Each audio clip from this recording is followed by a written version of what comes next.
नमस्कार और हार्दिक आभार करती हूँ और बहुत बहुत बधाई देती हूँ जितने 42 लोगों को आज पट्टा मिला है।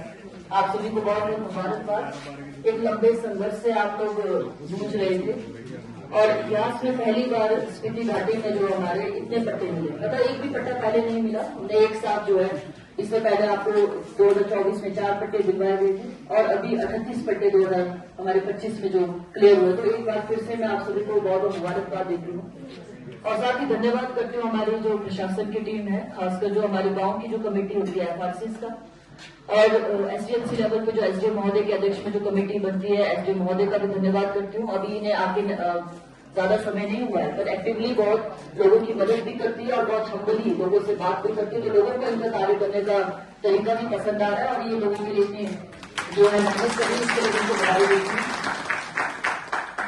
और साथ में मैं धन्यवाद करती हूँ सभी कमेटीज के जो हमारे प्रेसिडेंट और सेक्रेटरीज होते हैं एफआरसी में, और सारे जो मेंबर्स होते हैं, नायब तहसीलदार होते हैं, एंटी तहसीलदार होते हैं, पटवारी होता है, पंचायत सेक्रेटरी होता है, एक इंसान फॉरेस्ट गार्ड होता है, आरओ या डीएफओ, सभी का मैं धन्यवाद करती हूँ क्योंकि हर एक इंसान का अपना अपना अलग अलग रोल है इसमें। पर्चा तकरीमा आपको पटवारी काट के देगा, फॉरेस्ट गार्ड या पंचायत सेक्रेटरी इंस्पेक्शन करेगा। सबसे पहला प्रस्ताव आपकी पंचायत गाँव से आया था, पर ये बड़ा हमें भी अनफॉर्चुनेट लगता है कि इतने सालों में एक भी पट्टा स्पीति घाटी को नहीं मिला। और आप जानते हैं कि ये हमारी सरकार की कमिटमेंट थी और ये 2006 का जो एफआरए कानून है, फॉरेस्ट राइट एक्ट, जो मनमोहन सिंह जी प्रधानमंत्री थे 2006 में, तब ये कानून लाया गया था ऐसे लोगों के लिए, ट्राइबल्स के लिए और ऐसे फॉरेस्ट ड्वेलर्स के लिए जो वन भूमि पे निर्भर है। तो इस तरह का कानून जो है ट्राइबल्स के हित में जो है कांग्रेस सरकार ने दिया है। मुझे लगता है कि इस चीज को कभी भी ट्राइबल होने के नाते हमें भूलना नहीं चाहिए।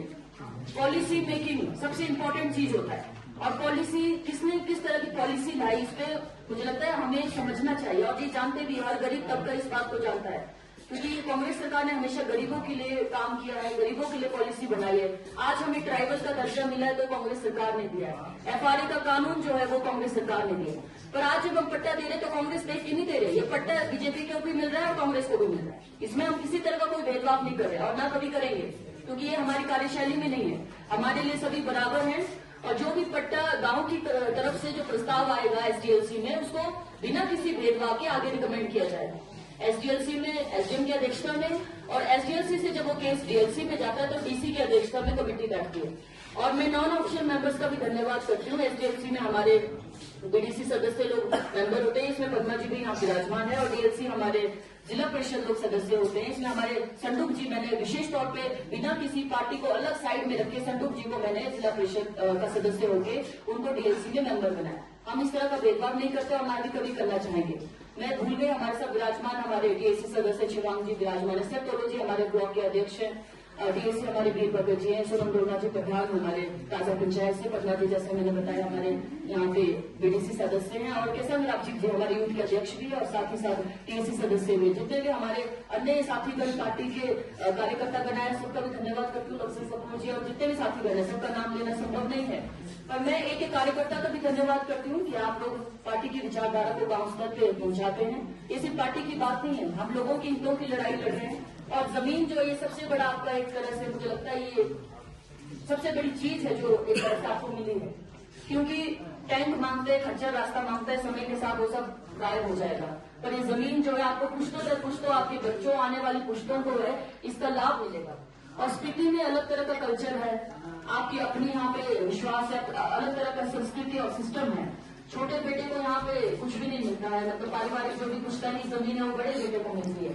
तो नोतोड़ की जो स्कीम या नोतोड़ की जो नीति लाई गई थी, भी कांग्रेस सरकार ने लाई थी, जो परमार साहब हमारे पहले चीफ मिनिस्टर बने थे हिमाचल में। और नोतोड़ बीच में बंद हो गया, एफसीए कानून आया, फॉरेस्ट कंजर्वेशन एक्ट आया, जिसकी वजह से नोतोड़ मिलना बंद हो गया। अभी भी नोतोड़ की लड़ाई माननीय जगत सिंह नेगी जी के नेतृत्व में लड़ी जा रही है। राज्यपाल जी के पास जो है हमारी नोतोड़ की फाइल जो पेंडिंग है, क्योंकि राज्यपाल जो हमारा ट्राइबल एरिया, शेड्यूल 5 एरिया का कस्टोडियन होता है, संरक्षक होता है, तो उनके पास ये अधिकार है कि ट्राइबल के हित में वो किसी भी कानून को सस्पेंड कर सकते हैं, चाहे वो केंद्र का कानून हो, चाहे वो हमारे राज्य का कानून हो।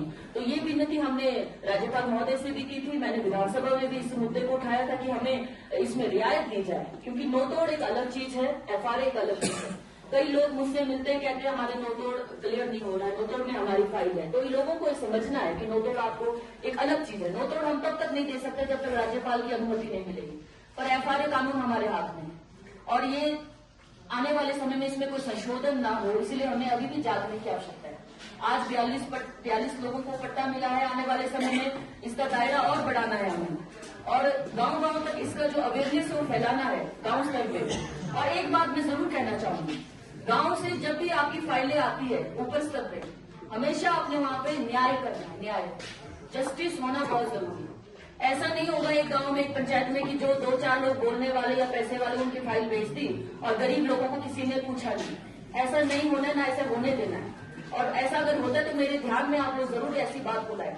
हम लोग कभी भी कांग्रेस बीजेपी नहीं देखते, हमने गरीब को देखना है, गरीब तबके को, जिसको सबसे ज्यादा जरूरत है।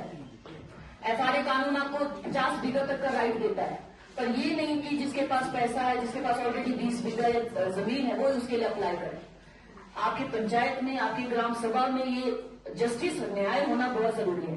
ग्राम पंचायत को न्याय पंचायत क्यों कहा गया है? इसीलिए कि वहाँ न्याय होना चाहिए। न्याय की किसको सबसे ज्यादा जरूरत होती है? गरीब को होती है, जिसकी कोई आवाज नहीं होती उसको, उसकी होती है। तो बस यही विनती है मेरी इलेक्टेड रिप्रेजेंटेटिव से भी और जितने भी हमारे अन्य अधिकारी कर्मचारीगण हैं, आप गरीब का विशेष ध्यान रखें। गरीब और असहाय का जो अपनी बात नहीं रख सकता, जो ऑफिस के चक्कर नहीं लगा सकता, विधायक के साथ जो डायरेक्टली कई बार अपनी बात नहीं रख सकता, तो ऐसे लोगों को आपने प्रायोरिटी में, प्राथमिकता में रखना है और ये ऐसा वर्ग हमारे लिए भी प्राथमिकता है। तो मैं बस एक बार फिर से आप सभी को बधाई देती हूँ। और FRA में ये ज्यादातर हमारे इंडिविजुअल राइट्स हैं, चाहे वो जमीन का हो, चाहे वो आपका मकान का हो। एक कम्युनिटी राइट का भी कंसेप्ट इसमें होता है। मैं विशेष धन्यवाद, यहाँ सनी जी नहीं है, वो TSC मेंबर है हमारे और सिविल सोसाइटी से जुड़े हैं। एक हमारे टाक्का चंद सिंह जी, उनका भी विशेष आभार करती हूँ दोनों का। उन्होंने भी